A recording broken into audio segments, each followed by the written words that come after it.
નમસ્કાર સાધક દર્શકો, હું છું ઉર્જા, આદ્ય પરમ સદગુરુ સ્વામી શિવાનંદ દાદાજીની શિષ્યા. આપ સર્વેને મારા જય શ્રી સ્વામી શિવાનંદ દાદાજી કી. મિત્રો, આધ્યાત્મિક યાત્રા એવી છે ને કે જેની અંદર જાતે ચાલવાના પ્રયાસમાં પ્રથમ પ્રશ્ન તો એ છે કે ક્યાં પહોંચવું છે એનો રસ્તો આપણને ખબર નથી. એ ડેસ્ટિનેશનનું ખાલી નામ આપણને ખબર છે કે પરમાત્મા સુધી પહોંચવું છે, પણ એ પરમાત્મા ક્યાં છે, એના સુધી પહોંચવા માટે શું જરૂરી છે આપણી અંદર, એ આપણને કહેશે કોણ? જે ત્યાં સુધી પહોંચેલું છે એવા કોઈ યોગ્ય ગુરુ છે તો એ જ આપણને એ આચરણનું, એ કર્મનું જ્ઞાન આપી શકે ને. આ બિલકુલ એક નાના ઉદાહરણથી આપણે સમજીએ તો આપણે જો શાળામાં જઈએ છીએ, મોટા ભાગના બાળકો શાળામાં જતા જ હોય. શાળામાં ક્લાસરૂમની અંદર જે સંખ્યા છે એ વધારે છે બાળકોની, વિદ્યાર્થીઓની. પણ એ શાળા ઉપરાંત પણ ઘણા બાળકો એના વિષય વસ્તુને મજબૂત કરવા માટે, વધારે સ્કોર કરવા માટે, વધારે એ વસ્તુને જાણવા માટે કે પોતે કયા વિષયમાં કાચો છે, પાકો છે, એના માટે કોચિંગ ક્લાસ પણ જતા હોય છે. આજે બહારનો સંસાર છે ને, એ સંસાર આપણો એ ક્લાસરૂમ છે કે જેની અંદર આ પાઠશાળામાં બધા જ વિદ્યાર્થીઓ એ શીખવાનો તો પ્રયત્ન કરે છે પોતપોતાની પદ્ધતિથી, પણ એ જે કોચિંગ ક્લાસ છે એ છે કે જે આપણને પર્સનલાઇઝ માર્ગદર્શન આપે. જેમ કે એ વ્યક્તિને કઈ વસ્તુમાં મજબૂત કરવાની જરૂર છે, વધારે સ્કોર કરવા માટે, વધારે એને પાકો કરવા માટે, યા તો ટોપ કરવા માટે, યા તો પરમાત્મા સુધી પહોંચવા માટે.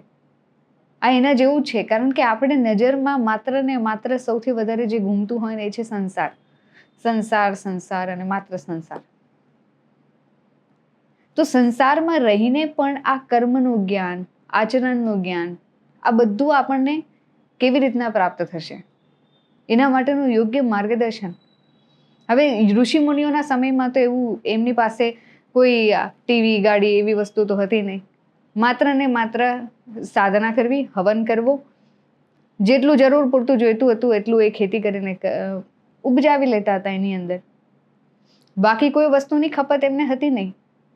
માત્ર આત્મા ને પરમાત્મા, એમની ધ્યાન સાધના, હવન, બસ એ જ વસ્તુ હતી.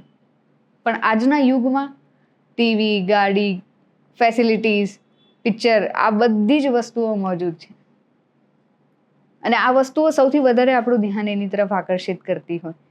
તમને બે રસ્તા તમારી સામે આપવામાં આવે ને કે પિક્ચર જોવા જવું છે અને સત્સંગમાં જવું છે, મોટા ભાગના 99.99% લોકો પિક્ચર જોવા જશે, સત્સંગમાં નહીં જાય. જ્યાં આત્માનું કલ્યાણ છે ત્યાં નહીં જાય. જવાનું પસંદ કરશે તો ક્યાં?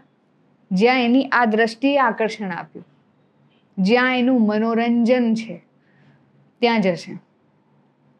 પણ જો એકવાર આધ્યાત્મનો આનંદ લેવાનું કોઈએ શીખવી દીધું, એવા યોગ્ય ગુરુએ શીખવી દીધું કે આધ્યાત્મમાં શું આનંદ છે, તો બાકી સંસારનો કોઈ પણ આનંદ, કોઈ પણ મોહ તમને ફસાવી નહીં શકે. તમે અકેલે મેં મેલા અને મેલે મેં અકેલા, આ સ્થિતિને પામશો કે બધાની વચ્ચે રહીને પણ તમે તમારા પરમાત્મા સાથે જ એનો આનંદ લેતા હશો. અને આ જ પ્રમાણેનું તો માર્ગદર્શન આપે છે આદ્ય પરમ સદગુરુ સ્વામી શિવાનંદ દાદાજી, કે જે હવન માર્ગથી, ધ્યાન સાધનાના માર્ગથી, સપ્તચક્ર જાગૃત કરીને, કુંડલીને જાગૃત કરાવીને શિષ્યની, એનું ત્રિનેત્ર જાગૃત કરાવીને કે એ સ્વયં પોતે જાતે જોઈ શકે પરમાત્માને, એને મળી શકે. અને આ જ માર્ગથી તો એ એમના શિષ્યોને, એ આત્માઓને પરમાત્મા સાથે જોડે છે, આદ્ય દાદાજી સાથે જોડે છે, કે ત્યાં જઈને એ પરમાત્મા સાથે મળીને, વાર્તાલાપ કરીને, એ આચરણની જ્ઞાન, આત્મજ્ઞાન પ્રાપ્ત કરીને નીચે આવે છે અને એ પ્રમાણે જીવન જીવવાનો પ્રયત્ન કરે છે, પોતાના કર્મોને, પોતાના આચરણને સંભાળીને. અને આપણે અહીંયા આજે મનુષ્ય દેહમાં આવ્યા છીએ કે કોઈ પણ 84 યોનિઓ અહીંયા આવી છે, જન્મ લીધો છે આ સજીવ સૃષ્ટિમાં, તો શું એ પોતાની મરજીથી આવી છે? આપણે પણ આપણી પોતાની મરજીથી અહીંયા આવ્યા છીએ. આપણા કર્મો નક્કી કર્યું છે કે આપણને કયો દેહ મળશે. આજે આપણને સ્વસ્થ મનુષ્ય દેહ તો મળી ગયો છે, પણ આગળ જતા સ્વસ્થ મનુષ્ય દેહ મળશે એની શું ગેરંટી છે?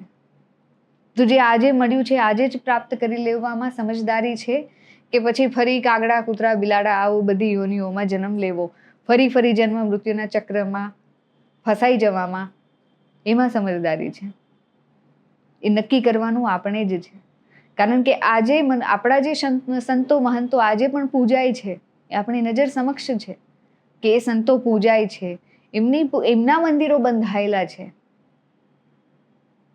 તો નરથી નારાયણ બની જવું, સ્વયં આ આત્માથી પરમાત્મા બની જવું, આ દેહને યોગ્ય વાપર કરીને પરમાત્મા બની જવું, એ બરાબર છે કે પછી વારંવાર જન્મ લેવો, વારંવાર મૃત્યુ પામવું અને નરકની સજાઓ ભોગવવી, એમાં સમજદારી છે.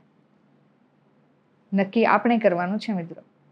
જય શ્રી સ્વામી શિવાનંદ દાદાજી.